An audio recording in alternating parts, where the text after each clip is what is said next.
got brand new cards. I was about to go to sleep. I decided to stay up a little bit longer because I saw that they were revealed. I was waiting for those translations to happen, but I do see that we have the translations here. I have not read what any of these cards do, but I do see that we have another split stadium card, so I'm excited to read what that does.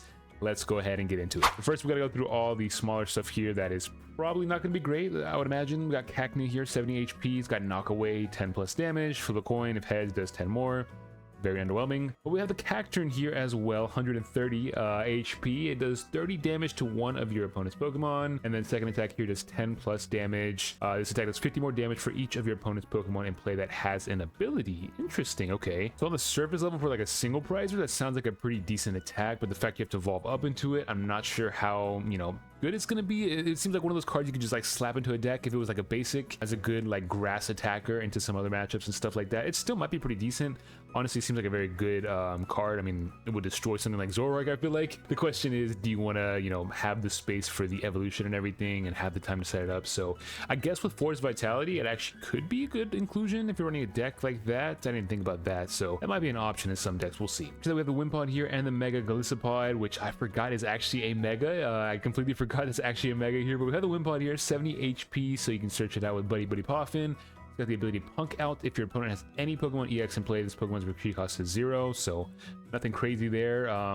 3 retreat cost is actually crazy on a 70 HP basic. And for Mega Golisopod EX, we've got 340 HP on a stage 1, pretty decent. It's a grass type. Its first attack here for 1 grass energy does 60 plus 160 more damage if your opponent's active Pokemon has any damage counters on it. Okay, so hitting for a pretty decent number there, 220, being able to knock out most like basic EXs is pretty nice. Just gotta find a way to be able to do damage to yourself, which I can't imagine will be too difficult. I'm sure there's ways around it. And second attack here for 3 colorless, 160 damage. During your opponent's next turn, they cannot retreat. So, okay, like a retreat locker here, and you're doing, okay, I mean, I could see it, maybe.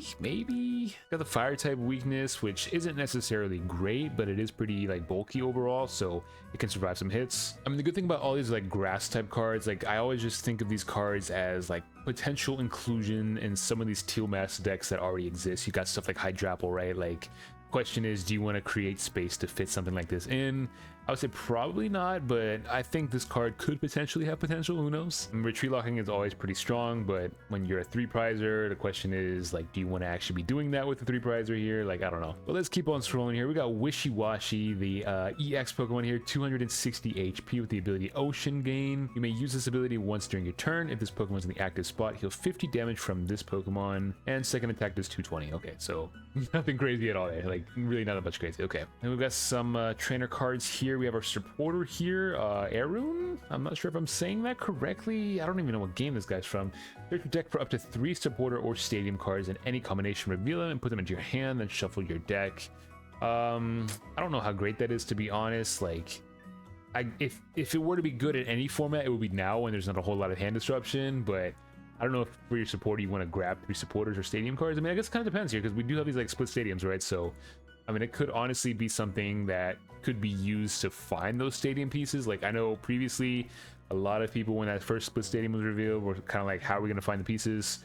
Something like that right there could find the pieces. So that actually might be a good inclusion if those stadiums like see play, you know. So that way, the custom vest here tool card, the Pokemon is attached to excluding any Mega Pokemon, takes 60 less damage from attacks done by Mega EX Pokemon. Okay, so that's something that I think maybe moving forward, like I would say maybe post rotation, might get a lot better. Right now, Megas in general aren't that great. There's a couple that are good, but I feel like once stuff like Dragapult, Teal Mask, all that stuff kind of rotates out, I think Megas in general are going to just kind of get buffed from that. So I think if we are in a more Mega centered format, when like Megas are kind of dominating, it could definitely be a good inclusion. And then we've also got a new item card here. Heal 30 damage from your active Pokemon. Heal 30 more damage for each copy of Delicious Rice Balls in your discard pile. That's interesting. Basically, it's like an item card that kind of like stacks in a way. It's actually that's interesting to me. So like, let's say you play 4 copies of this and you got like 3 in your discard, and you're healing for 120 by the end of it. I mean, I don't know if that's really healing enough to actually be worth it, but I do think it's an interesting concept. But the card that I am looking forward to reading about here, and I'm hoping is actually good, is going to be Legendary Ocean Trench.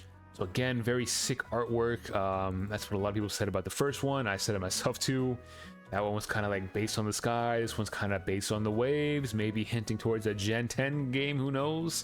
Got the Wishy Washy, the Jellicent down there. Really, really cool artwork. I'm a big fan of it.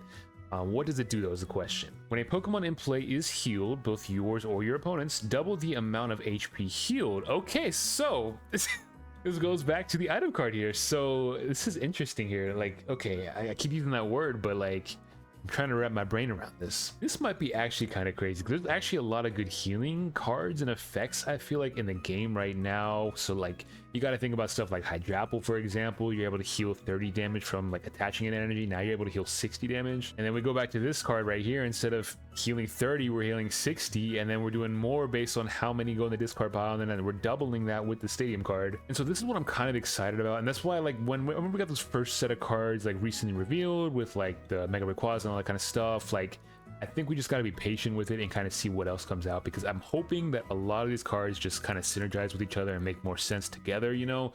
Like on the servers level, one of these cards might not be great, but when you pair it with something else, it might be a lot better. So that goes back to the supporter here, which at my first glance here, my first thought was like, is it really going to be that great? But I think when we're playing stadiums like this, a card like that actually might be good because you can find 2 stadium pieces and a supporter as well. I think this is a really cool concept here though. Like it's very interesting to see how it's going to kind of impact the meta, if at all. I think it's a really cool concept, and I think that there are some of those more tank types of decks, you know, Tank Kangaskhan and that kind of stuff that could really benefit from something like that. I mean, at the end of the day though, like the bad part about stadiums is that they can easily get bumped, so the question is, how do you keep it in play?